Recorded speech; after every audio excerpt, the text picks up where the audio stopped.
the HellFighter light, which is our crew serve weapon light for the 50 caliber machine gun, came out of the ideas that some guys had, and they showed it to us as operators. And it really is kind of a funny story. One of the engineers here who has been phenomenal at SureFire created a thing called the Beast, and it was this big old bright light with a bunch of DL123 batteries, and he created it for SHOT Show as kind of a who's got the biggest light on the block thing. Well, we were at SHOT Show as a Force Mod guy, we were there, and the guy that ran the Force Mod shop took that light back with him, and literally we were standing around one night on the range messing around, just playing with this light. No kidding, we were out there training, and we were trying to figure out what in the world, what possible use could we make of this big old honking light.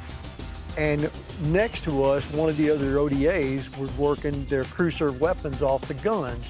And one of them came over and said, hey, let me borrow that and put it on my 50. And we all got a laugh out of it for just a second.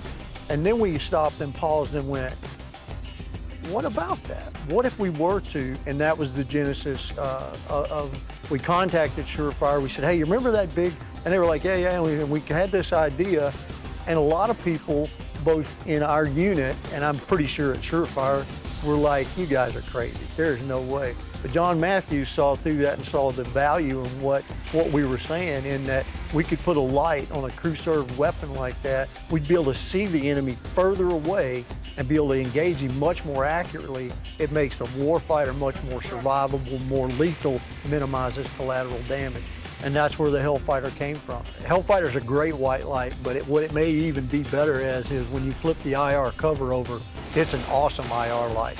We've had stories with people using HellFighters in Iraq, running down the roads under IR and using them to spot IEDs or white light. It dovetails right into our the military doctrine of fight at night and own the night with the technology. It's a perfect complement to all the current system NVGs that are out there, and it gives a guy capability to shine a light down a road totally blacked out, and for the driver to drive between 40 and 50 miles an hour because he can see clear as day because of that big old 3,000 lumens of white light that's running through that IR filter. And so now he can clearly see, the gunner can clearly see threats to the left and right. And it's a tremendous capability even under night vision goggles.